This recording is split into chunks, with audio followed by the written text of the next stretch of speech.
Well, thank you very much, comrades. As BDS South Africa, we are humbled in two ways. Firstly, to be invited by the Dennis Goldberg branch of the ANC Youth League to be part of this event, but also we are honored to be to have the ability to be with somebody like Comrade Dennis Goldberg. Comrade Dennis Goldberg, you know, there was recently a Facebook post criticizing the reason why the Cuban Five was celebrated in our country. And it was very unfortunate that this person tried to attempt such an anti-revolutionary position. Because the Cuban Five and the Cuban people, they literally gave their lives for us. One of the Cuban Five members, yes, Comrade Bashira, we know that you thought he was very good looking, but beyond him being good looking, that cadre actually fought for us in the trenches in Angola. Members of the international community literally gave their lives for our struggle. And Comrade Dennis Goldberg belongs to that era of, and that generation that didn't even think about giving their lives. They gave their lives, and they also managed to convince the rest of the world to join us in our struggle against apartheid. So comrades, when we are in solidarity with the Palestinian people, or the people of Cuba, or the people of Western Sahara, or our fellow comrades in Swaziland, it's not a favor that we are doing. It's out of duty. It's out of duty because these comrades gave their lives. They gave the PLO, the Palestine Liberation Organization, Comrade Bassam. Not only did they train our soldiers, not only did they train the MK, but they also provided financial resources to our organization. They also provided offices to our organization. They also mobilized in various United Nations and other forums in the advancement of our struggle. And so, comrades, when we are standing in solidarity with the Palestinian people or any other oppressed people, it's within our organizational makeup, it's within our historic DNA to be lending this solidarity. It's no favor, Comrade Bassam, that we lend our solidarity to the Palestinian people. Comrades, the boycott, divestment and sanctions campaign was called for in 2005. We are going to be celebrating our 10th anniversary in 3 days' time. July the 7th, is that 3 days? 2 days. In 2 days' time. And within the last 10 years, comrades, it would seem as if Mahatma Gandhi's old saying is coming true. Mahatma Gandhi said that first they ignore you, then they mock you, then they fight you, and then you win. When Chief Albert Luthuli made the call for boycotts in 1959, we were dismissed. We were dismissed, comrades, that we'll never be able to take on the multinational corporations. We'll never be able to kick the rugby teams out of international sport. They're just too good at rugby. But we did it. And the apartheid structures fought us, but at the end we won. And so likewise, when BDS was called for as a non-violent approach to the Palestinian suffering, first the Israelis mocked us. They made fun of us. They said we won't get anywhere. They ignored us. And they're currently fighting us. The Israeli government last month has appointed, Israel's Prime Minister Benjamin Netanyahu has appointed a cabinet minister, one of the most right-wing ministers in fact, whose main duty and primary focus is to combat and undermine the growing BDS movement. They've set aside 100 million shekels, that's about 300 million rands, to counter, to combat, and to try to undermine the growing isolation that Israel is currently facing. Hillary Clinton just yesterday wrote a personal letter to pro-Israeli business people, and one person in particular saying that please assist the USA government in trying to suppress and oppress this BDS movement. This is the kind of level that the BDS movement has reached in the last 10 years. We have the Dutch pension fund, Swedish pension fund, Norwegian pension fund, all divesting from Israel. We have Israel's largest exporter of fresh produce, called Grexco, going into complete bankruptcy because of active BDS campaigning in the cities of London, the cities of Paris, the cities of New York, and elsewhere.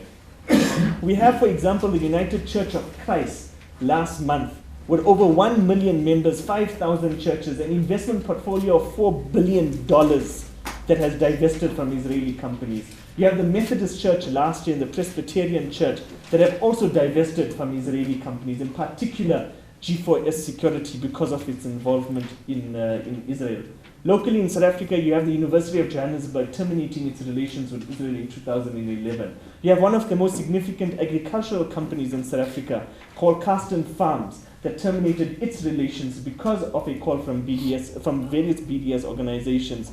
It terminated its relations with Israel. You have the ruling party of this country that has called for a full cultural, sports, academic, and educational boycott of Israel. The NEC, the National Executive Committee of the ANC, going so far as saying that no ANC member, no government official, from minister to municipal manager, from mayor to deputy minister, must travel to the state of Israel. And comrades, this is where I'll end on the last 2 points as to the purpose of our gathering today. The one is, comrades, on a sad and disappointing note, and the other is on a slightly more positive note. The sad and disappointing note is that the Israeli lobby is going out of its way to try to co-opt and to try to entice not only South Africans in general, but members of our own movement.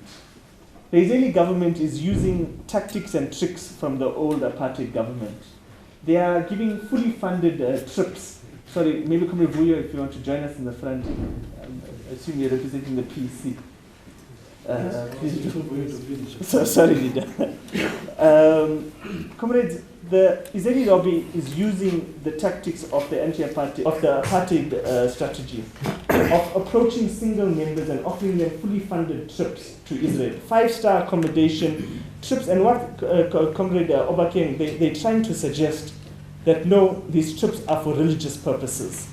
But as somebody myself who spent months in Jerusalem working, in fact, for a Christian liberation theology organization, a Palestinian Christian liberation theology organization, because often, comrades, the Israeli lobby tries to make this into a Jewish-Muslim issue, not realizing that the Palestinians of Bethlehem, which is in Palestine, are actually Christians. The Christians were at one of the most significant sites in Jerusalem, the Church of the Holy Sepulchre, which is the church where Christians believe that Jesus Christ was crucified. This church is run by Palestinian Christians because they are indigenous to the land. And so they try to use this religious angle, but as somebody who got introduced to this issue by Palestinian Christians, I find this not only shameful but disgraceful, that they are trying to use this religious angle to try to persuade members of our own movement to go. And in the process, they are spitting in the faces of the indigenous Palestinian Christians who were probably the first followers of Christ himself. So comrades, it's on a sad note because members of our own movement are selling out basically for a plate of falafel or a plate of whatever Israel is trying to give them when they go there to Tel Aviv and to other Israeli cities. And this is something that as members of our movement, we need to reinforce and remind comrades that there are organizational positions that you are contradicting by accepting these fully funded trips to Israel. And also remind them that David Cameron, the current Prime Minister of Israel, he's the current Prime Minister. Yeah, he was re-elected. He accepted of the UK.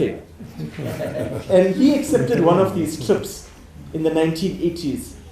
And that trader had to come here about 10 years ago, and he had to humble himself in front of Tata Madiba and to say, sorry that I accepted one of these trips. I know that it was a fully funded trip to come and try to sell the apartheid government to me. And so, comrades, we need to remind our fellow comrades and friends in the movement of our organizational positions. But I'll end off on a slightly more positive note. And that is, comrades, that, again, to go back to the issue of the Cuban Five and the reason for our solidarity. The African-American community in the United States was crucial, fundamental, and central to the anti-apartheid struggle in the USA, but also in terms of their support for other anti-apartheid chapters. And one of the leaders of the civil rights movement and of the African-American community is Comrade Rosa Parks, the woman who refused to get off the voice-only bus and this was in the 1960s. She was seen outside the USA embassy, the apartheid South African embassy in Washington, D.C., around the late 70s, early 80s. She was seen outside the embassy protesting, just as how Kossas very vocally is protesting outside Woolworths. But she was seen outside the embassy, and she was approached by a journalist. And the journalist asked her, "Pat, why are you protesting against apartheid, which is thousands of kilometers away, when there are issues facing African Americans right here in the United States? Issues of discrimination, job issues, various socio-economic issues." And Comrade Rosa Parks answered so beautifully, so poetically. She said, "We can chew gum and we can walk at the same time. We can fight our local battles, and we can stand in solidarity with international struggles." And so yes, indeed, Konvuyo, we have issues locally. We have issues of economic emancipation that we need to be championing as a Youth League and as other organizations of the MDM, but also more generally as South African civil society.